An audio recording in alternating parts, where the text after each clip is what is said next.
welcome back to my workshop, and today we're making a crossbow string.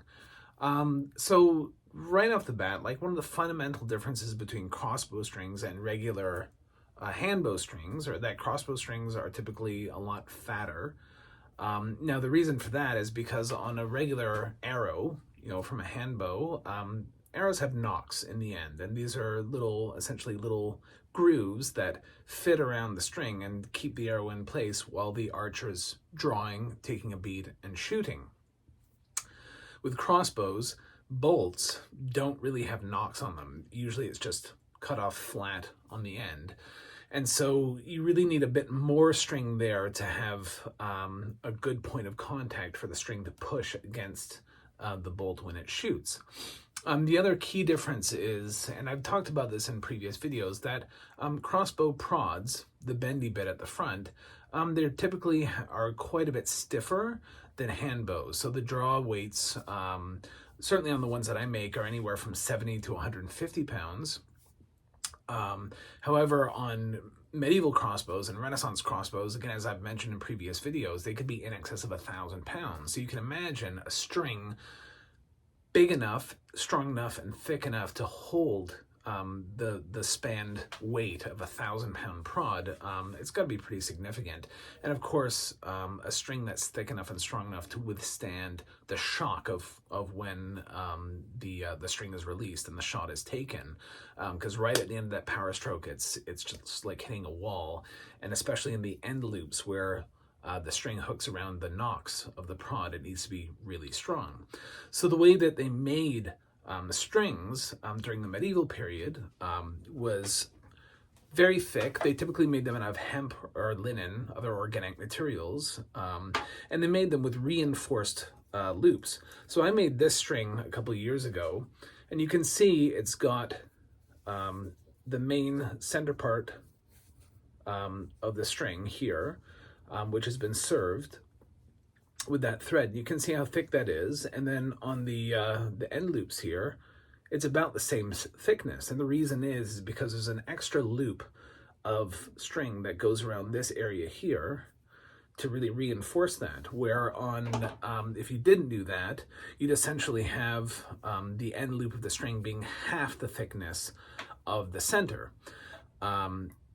Using modern materials that I use, Dacron or Dyneema in this case, here's one of my strings, you'll see that the end loop is in fact about half the width of the center. And that's because in that continuous loop, I don't reinforce that, just because this modern material, Dyneema, is really, really strong and really lightweight. And so the added complication of making that reinforced end loop is simply not necessary. There is some speculation about how those end loops were made. And so a book that was written roughly a little more than 100 years ago by Ralph Payne Galway was sort of the seminal work about medieval and Renaissance crossbows. The way that he described the reinforced end loops being made are essentially the same way that I made this one, where you've got the continuous loop of the crossbow string as you're constructing it, and you'll see that later on in this video as we build the crossbow string, and then an additional separate loop that's looped within there around the end loop, which basically doubles the thickness of the end of the string. Recent scholarship has discovered that actually, instead of having a separate loop of string around the end, in fact, there's a special knot that's tied in the string during the construction process, which doubles the thickness of the end loop. I've never made one that way. I will try at some point, but it's pretty complicated because it makes it a lot harder to judge the exact length of the string that you need. And that's the point that we come to next is, well, how long do you make the string anyway? Well, the crossbow string is made according specifically to the proportions or the dimensions of the prod that it's going to go on. Here's an example of a prod. This is a steel prod. This one's 225 pounds, and you can see the nocks at both ends. Well, the crossbow string needs to be about the same length as the prod from nock to nock, except a little shorter. And the reason for that is once you string up the prod, you want there to be some tension on the string. So you can see on this crossbow here, the string knocked up but not spanned is still quite tense. So it really builds in some deflex into the bow. And the reason for that is because at the end of the shot, if it was loose, it's likely that the string would just fly off the bow. So you need it tight at the end of the power stroke to ensure that that doesn't happen, and to ensure that there's still power going into the bolt right at the end of the shot. So for that reason, when you're trying to divine the length of the crossbow string that you need, take that length from knock to knock on the prod. And for me, what I usually do is I subtract about 1/4 of an inch from each side, so a 1/2 inch in total, shorter than the length of the prod, and that's sort of my general benchmark. If you're in doubt, err on the side of caution, i.e. make it slightly longer than you might need, because when you actually mount the string onto the prod, if it's a little too long, and then the brace height, again, the brace height being the distance between the prod and the string once it's mounted on the prod, if you find that that brace height is just a little bit short, i.e. at rest like this, that this string is too close to the prod, well, you can actually twist in, put a few twists into the string, which shortens it and therefore makes the brace height a little longer.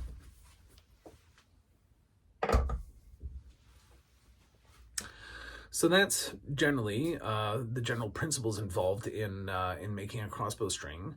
So the length is super important because the next step you need to do is to make a jig, and I'll show you that next.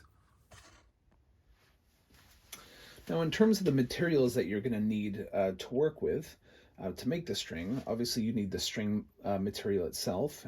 As I mentioned before, this is Dyneema. So this is a modern synthetic fiber, very lightweight, incredibly strong. You're going to want serving material, and again, this is synthetic, very strong as well. You're going to want a knife. Oops. You're going to want one of these spring clamps, very handy. Something to mark with, a Sharpie is ideal. You don't need it. I find it very handy to have one of these little engineer squares. And finally, something with which to measure length, tape measure, whatever. The other critical thing that you need to make a string is a string jig. So the one I've got right here is simply a 2x4 that I flipped onto its side so that it's very rigid in this direction, so it's not going to bend up that way. And I'm using wooden pegs. You can also make these pegs out of metal. I prefer wood because they do flex a little bit, and as we start building the string, you're going to see why that is very helpful to have. So in terms of the length, this is really important. So you really want these pegs to be the length of the string. So the outside part of the pegs here need to be precisely the length of the string that you want. Keep in mind, and this is a mistake I've made before when building a jig, is I figure out the string length I'm looking for, I make 2 marks, I drill 2 holes, and then I end up with a string that's slightly longer because I didn't account for the diameter of the pegs. So keep that in mind. The string length is the distance from the back of the peg to the back of the other peg. So keep that in mind when you're making your string jig. The other thing that I use, which I find super helpful, it's not absolutely necessary, but I've got this thing, this object, and you'll see how I use that when we start proceeding with constructing the string. So the first thing you're going to want to decide when you're making a string is how many loops you want your string to be. So for me, again, what I've found is totally perfect for the draw weights I use, which are between 70 and 150 pounds. I found about 50 strands or 25 loops is optimum. So let's go ahead and start doing that. So the first thing you want to do is get one end of your thread, your string material, and then I'll just clamp it. Just find a place to clamp it to keep that secure, and then just start winding it around. And also, I wanted to add, in terms of the jig and securing it to your work surface, I routinely will do this inside of the kitchen table or whatever, and you can literally just put it on the table and use a clamp to just clamp it down so it's secure. So it doesn't have to be in a vise like this in a workbench. So once we've clamped the loose end of our string material, we just start wrapping around the pegs and count. That's 1, 2, and also try not to drop your spool of thread, because that's a pain. There's 3, and as you're winding, don't overlap the loops. You see, as I'm winding it around, I'm not going underneath. I'm keeping going up, up, up, up, and up. So that's our 4th loop.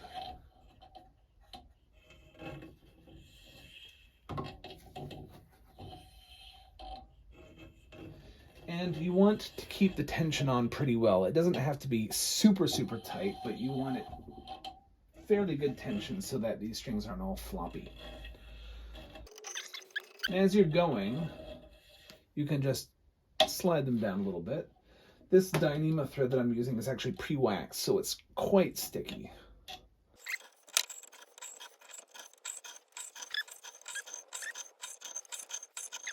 I've actually sort of lost count at this point. It doesn't have to be exact. It's about 22,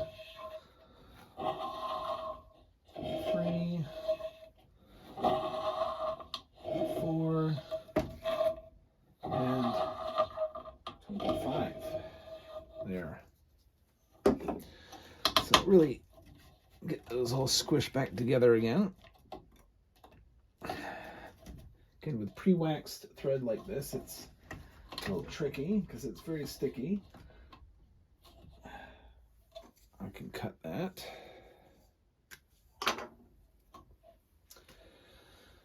Here you want to do a regular square knot, but we're going to triple it. So that's our first. Let's cinch that down. Now, in terms of where the knot is going to be placed, I like to place it just off center, because as you'll see, we're going to be winding serving around this portion here, and that serving is going to cover up, and it's going to help to secure that knot and keep it from slipping. So there's one. Just hold that. So that's a double knot there, and we're going to do one more to ensure that it doesn't slip while we're working. Though it will if you really pull too much on it before you got the serving on, because this Dyneema thread is very slippery stuff, even with the wax on. And then we can just cut off these loose ends here. You don't have to cut them super close because, like I said, that is going to be covered by the serving that we're going to put on next. So you'll notice on this jig, I don't know if you can see it in the camera, but I've got some lines drawn here. And those lines, so I've got an exact center line, and you're going to want to mark that. And then I've got 2 sets of lines here and some more lines up here. And what these lines are telling me how long each of my servings is going to be. So these 2 exterior lines are exactly 4 centimeters from the center. 4 centimeters that way and 4 centimeters that way, so that the end loop is going to be 8 centimeters. That could vary depending on how thick the knock of the prod is that you're working with. Some prods have a very thin knock, other ones are a bit thicker. So the prod that I'm working with is a somewhat thick knock. So a good 8 centimeter serving here will create a loop that's big enough to go over that knock. So to ensure that we're lining everything up correctly, we're going to transfer these lines onto the string itself so we know exactly where we're starting the serving and where we're stopping the serving. And this is where this engineer square comes in very handy. You can definitely eyeball it I find this way is just quicker and easier. So I've lined up the edge of the square with the line for the end of the serving. I'm just marking with a Sharpie. And we'll do the same thing on the other end. So you can see we're not going to mark that end because, as you'll see as we're working on it, the string is going to shift around just a little bit.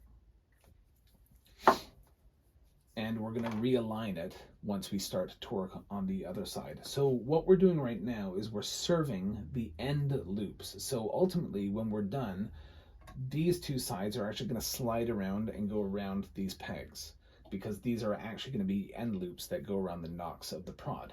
So you'll see how that works when we're done with this serving. So for this serving, what I find is approximately 2 lengths. So 2 times the entire length of the string, maybe a little bit more just to make sure, because you don't want to run out of string when you're serving it. So once you've got your serving material cut to length, what I like to do is double it up. Oops. So I've essentially folded it in half.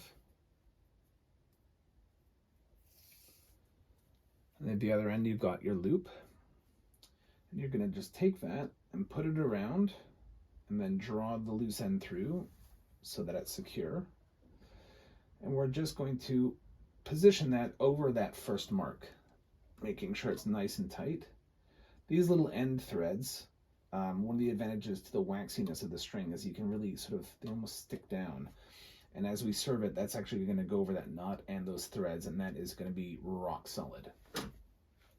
So the way that we're doing this serving is, instead of just doing a straight loop, loop, loop, overlapping around, which you totally can do, this is where I like to kind of refer or be inspired by the original medieval type, where the end loops were actually served using a kind of knot called a ring hitch. It's also called coxcombing because the end result vaguely looks like a coxcomb, that weird rubbery red thing on top of a rooster's head. Anyway, it looks nice, and it makes for a very strong and stable serving for the end loops. So we're going to do that, and essentially all that is every time you go around the string, you knot it, and then each loop you knot it the opposite way. So to demonstrate, we're going to take the end and we're going to go under, but I'm going to hold my fingers here, and then we're going to grab it, pull it through, slide this down, and then pull it tight. So now we've done our first knot, and you can kind of see, it's very small, but you can kind of see the thread goes over itself. And now we're going to do the same thing, but the opposite way. So last time we went under like that. Well, this time we're going to go over like that and pull the thread through. Same way again. And pull it nice and tight like that. And then repeat that process. Back under we go. Oops.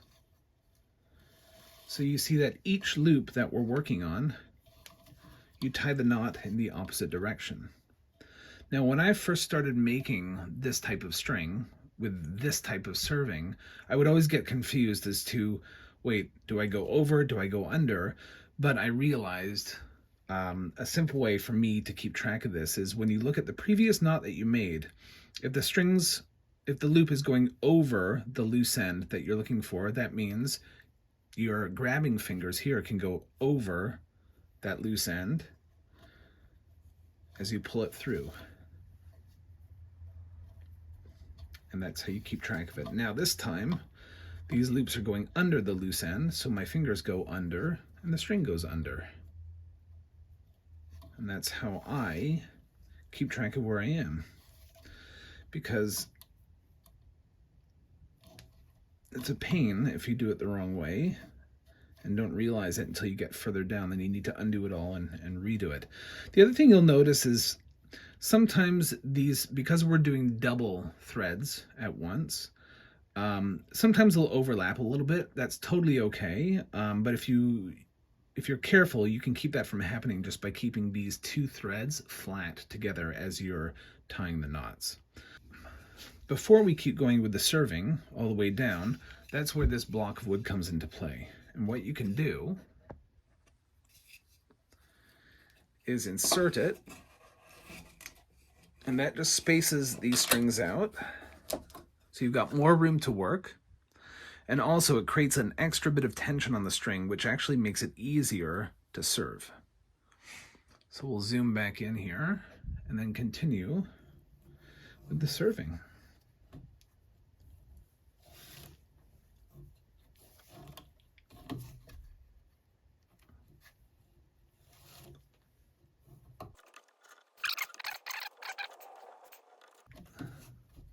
It also helps when you're working to wear gloves, because you can see you start getting little blisters and things like that. So I highly recommend a good pair of preferably leather gloves. I find the best, which I don't have right now, so I shall suffer for my craft. You can see we're over the knot now, and the knot will likely, it's going to peek through a little bit. No big deal. Just make sure that those loose ends continue in this direction and that you're going over them and then they're not coming between the loops that you're creating.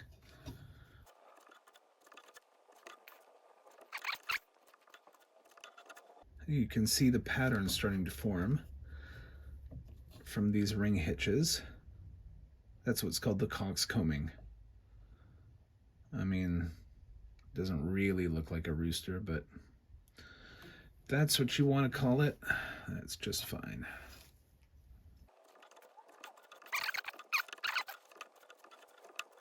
This is probably the most time-consuming part of the whole string build. And again, you absolutely can do just regular plain serving where you loop it around without the ring hitches in there, and that's certainly quicker. Really just comes down to what you want to do and how fast you want to do it. Again, at each loop we're making sure that it's nice and tight. But that's one of the beauties of doing this, and we'll compare that because we will do some plain serving on this string as well, and you'll see that when you do the plain serving, you have to have constant tension on it, whereas with this, once you tighten that loop down, that ring hitch down, you can let go and the tension throughout the rest of what you've already done is still there. Now, as we're coming to the end here, you'll note when I made that Sharpie mark, it's just a blob that's right up to the edge. So the edge of the mark is where we want to stop. So we want to just cover the mark, but no further. And there, that is it. So that's done.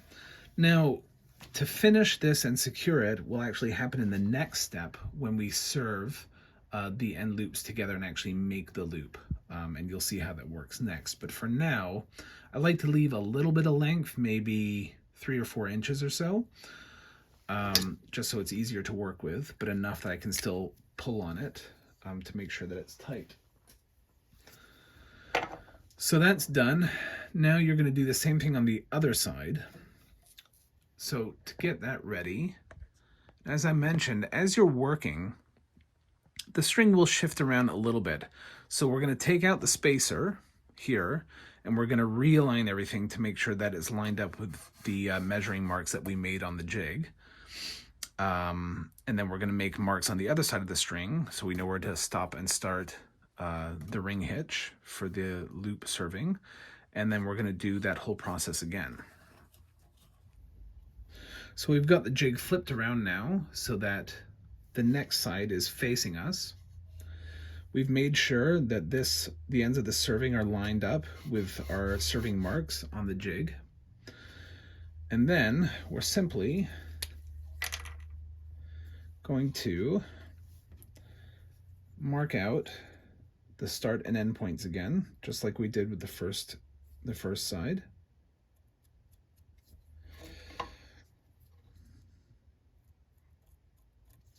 And then we're ready to start again with our serving. So exactly the same process again on this side. So there we have it. The second serving is now done. So what we want to do, once we pop out our spacer, we're now going to actually slide these all the way to the ends so that these become essentially the end loops, which is what they are. Now this part can be a little bit tricky, partially because with pre-waxed string, as I mentioned, it's quite sticky.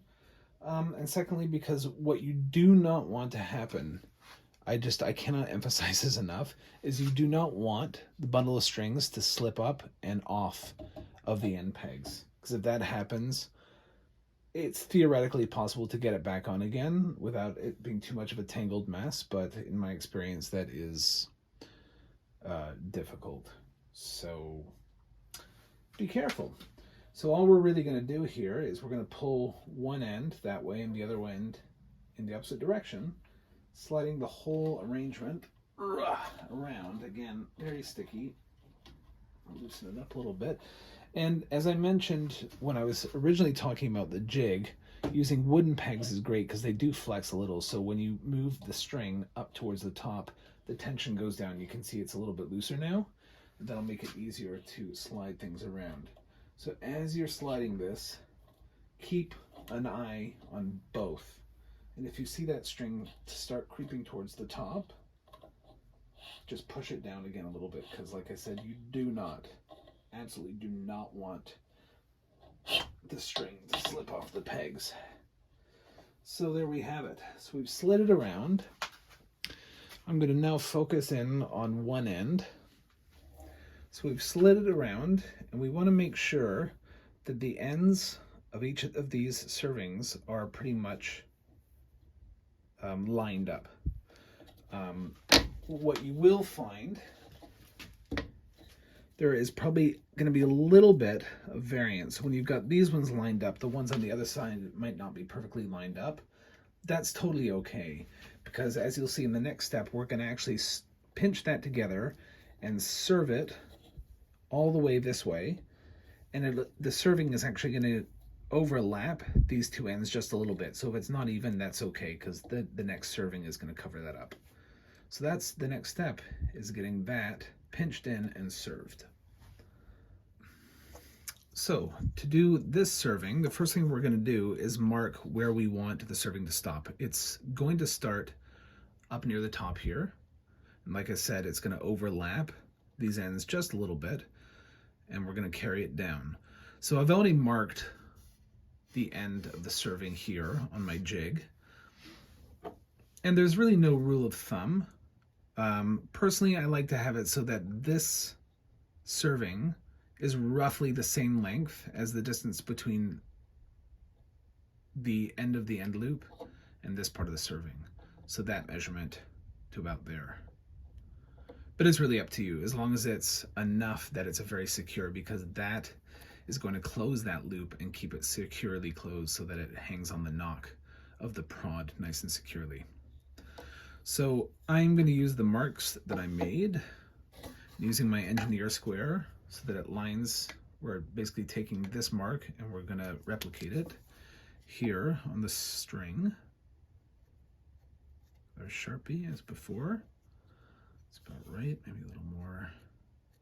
You can see, using the Sharpie, the edge of the Sharpie mark is my end point, not the beginning of the Sharpie mark. So essentially, I know that once I've covered up that Sharpie mark, I'm exactly where I need to be.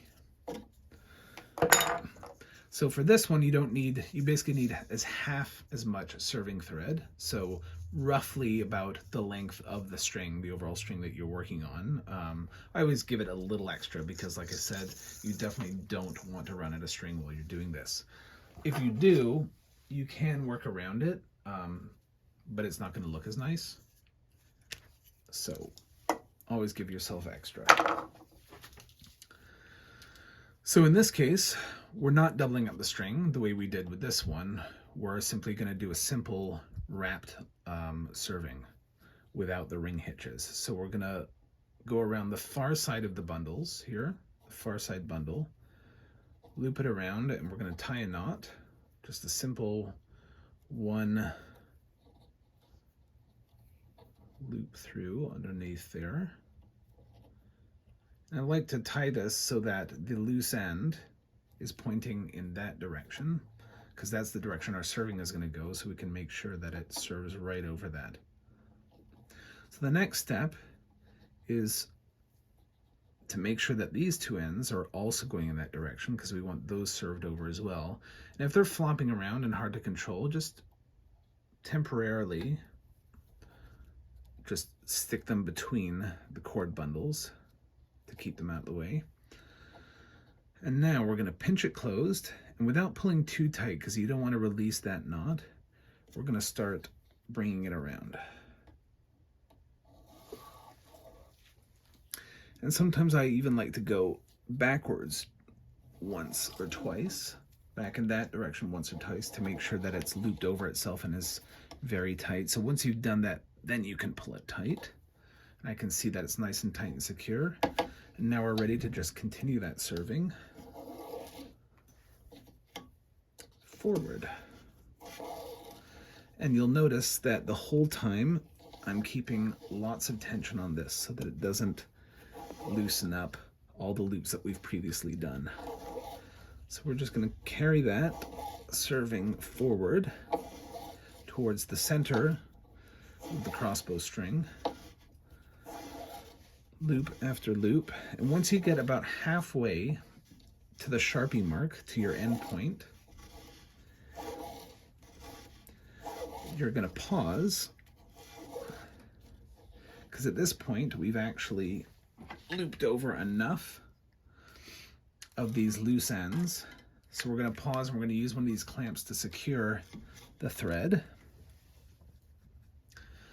And now we're just simply going to cut these loose ends. One really important note is it's best to use a super sharp knife when cutting these things, because it makes it a lot easier. But that also means any errant action with this knife, if you nick these strings, the whole thing goes in the garbage and you're starting again. And once you've gotten to this point, you've done all those ring hitches, you don't want to do that, because you're just gonna cry.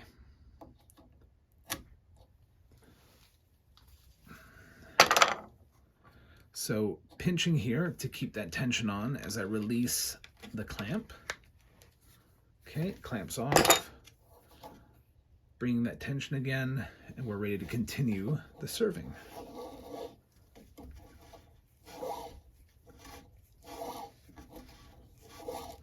Again, keeping good tension on. It doesn't need to be pulling with all your strength kind of tension, but pretty firm, because you want this pretty tight.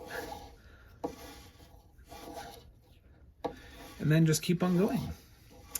And when you get about, I'd say roughly 1/4 of an inch away from your ending point, so the far side of that Sharpie mark, about there, we're going to pause again, clamp off once again,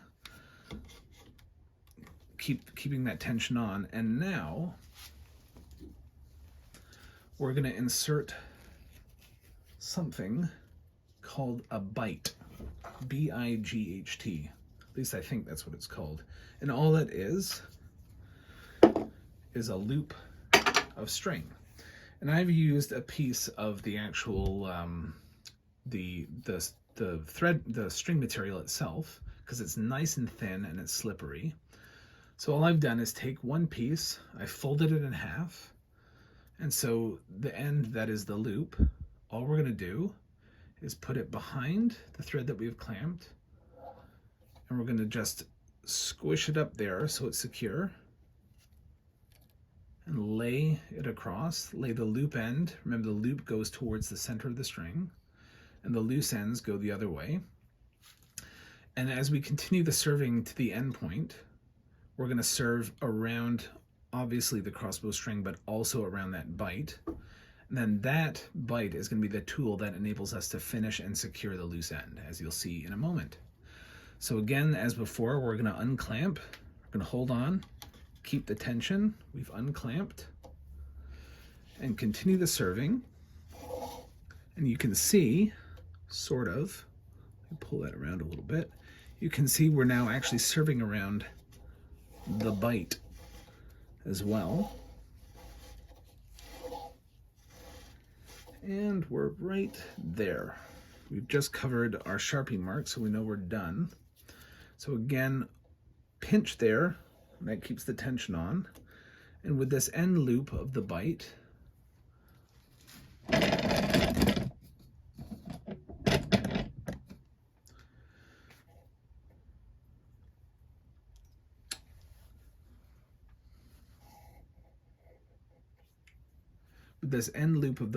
we're simply going to insert the loose end of the serving thread through and pull it not all the way through. So pull it about halfway through so that you've got a loose end, good length on one side, and you've still got some loose ends on the other side, or some slack on the other side. Okay, and once that's done, all you're going to do, I'm just going to switch hands here, so I'm still holding to keep the tension on, the other end of the bite here, and we're simply going to pull. So I'm still holding the serving thread to keep the tension on, and with the other end of the bite, we're simply going to pull through. So once you get that end of the serving through, all you need to do is just pull the loose end the rest of the way through, and then pull it tight. And then you've got a nice, clean serving. You can kind of see, rotate it around a little bit, you can see here how it comes through all those loops that we just did. And all you're going to do now is cut it off as close to that as possible, obviously without nicking anything else. Because again, if you do, you're starting over.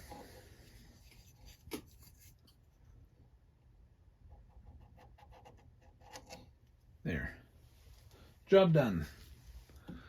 So that is how we serve the end loops and cinch it up together, and that's done.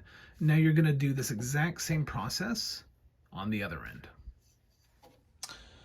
And there we have it. We've got this end loop done, cinched together, served up, and we've got the other end loop cinched together, served up. So the last thing that we're going to do is serve the middle section, and this is essentially the contact point. This is where the string presses against the bolt and when you shoot. So similar to the other processes, all we're really going to do is mark out the beginning and end point of the serving and then get busy. So here's the center of the string. This is our center mark on the jig. And then you'll recall that these two outside lines are the starting and end point of the serving that we did on the end loops. Well, we don't need really that much serving for the center, so we're going to bring it in just a little bit. My general rule of thumb is that the center serving should be a bit wider than the top of the tiller that this will be mounted on, that the prod will be mounted on, and that just ensures that there's enough serving to protect the string for the full length of the power stroke, the full length of the draw length as you pull the string back. So that's these two marks here, and again, these are specific to the crossbow that this is going to be going on, this string is going to be going on. So once again, with the engineer square, or you can eyeball it, we're going to transfer those marks onto the string. There's one.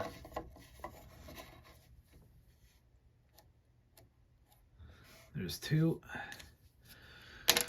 Then we're going to start serving. And the way we're doing this serving is pretty much exactly the way that we did the serving for closing up those end loops. We're just doing a straight serving without any of the fancy ring hitch or anything like that. In terms of the length of string you want, again, about a little bit longer than the overall string length is fine for the serving thread that you're going to use. You want to make sure not run out, obviously. And then similarly, we're going to start on the left side. You can start on the right if you like, whatever you find easier. I start on the left. And we're going to just tie a simple knot round about that first mark. And without pulling too tight and holding onto that knot so it doesn't come undone, we're just going to start that thread coming around, making it nice and tight. And once you've got 2 or 3 loops around, you can start pulling it tight, but do hold on to make sure that the whole thing doesn't slide around and unravel on you. So you've got that nice and tight, and just continue. Again, at this point, I'm still holding it. Now we've got about 5 loops on there, and it's looking real good, nice and tight. And that is basically ready to go now. So what we're going to do is we're going to pause, and we're going to secure the loose end. And this is, again, where I like to use this funny little guy. Insert it to the right of where I'm working, so over the direction where I'm going to be serving towards.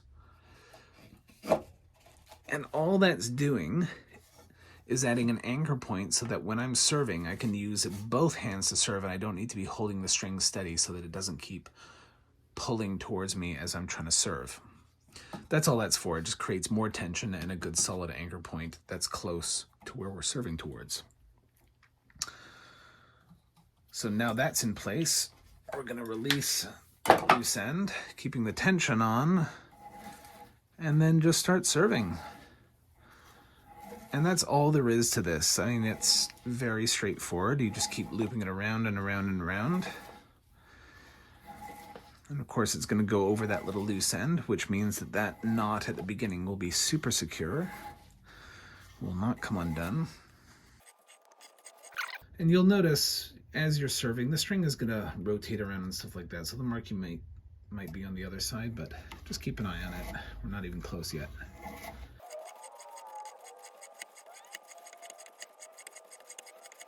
There is an easier way to do this. You can get something called a serving jig, which I have not got around to getting one yet, but that apparently makes this a lot quicker and easier. So that's helpful, especially if you're going to be doing many strings. Yeah, you'll probably want to get one of those. And now, like last time, when we were serving closed at the end loops, because we're getting close to our end point here, we're going to stop about 1/4 inch, about 5 millimeters or so from the end. So we're going to pause and we're going to clamp this off so we keep the tension on. And as before, we're going to use our bite.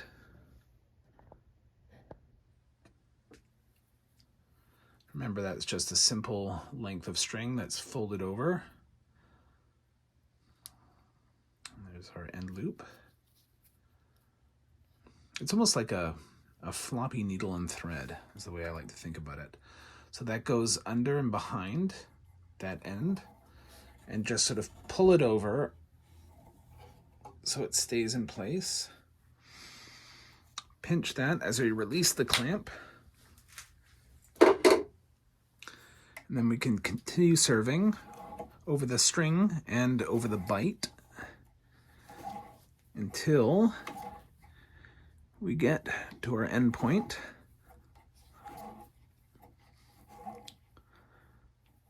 One more. And then all we need to do, see, sometimes you need to reopen that little loop there. We're going to insert the end of our thread so that there's some length on both sides, some slack on both sides of the loop on the bite. And I like to switch hands here, so I'm just basically holding that to keep the tension on. With the other end of the bite, yank it through.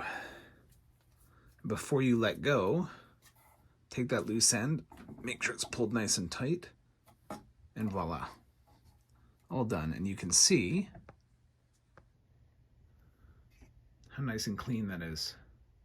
because that end has gone through and under all these tight loops, and that is rock solid. And as before, we're gonna very, very carefully cut that.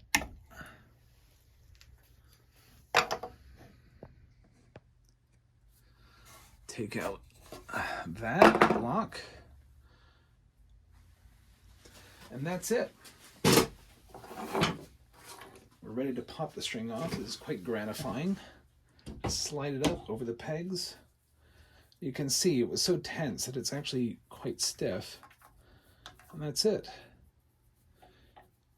Got your nice center serving, nice and firm and stiff. And the end loops. There. Job done. And that's how we make a crossbow string. All done, and that is ready to go on a prod and start shooting. Now, keep in mind, like I said before, this is a 50 strand string, which means at the end loops that's 25. You can make this however thick you need, depending on what you're doing. The other really important note, as I mentioned before, is when you are trying to determine how long you want your crossbow string to be, when in doubt, make it slightly longer, because you can always add some twists to the string before you put it on the prod, because that actually shortens it. There's a limit to how much you can twist the string before it starts kinking up, and it will reduce the strength. But you can twist it, 5 to 10 times, and that'll really reduce the length to get the brace height that you want. But if you make the string too short, you're kind of stuck with that. So if it ends up being too short, you're going to have to make a brand new string. So that's why, like I said, I like it to be about 1/4 inch to 1/2 inch shorter than the knock-to-knock length of the prod that it's going to go on. So that's all there is to that. And yeah, we'll see you in the next video. So if you have any questions about this process, or questions about any of the crossbows I offer and make, or just want to talk crossbows, feel free to message me, make some comments, send me an email. My website is in the description, and we'll see you next time.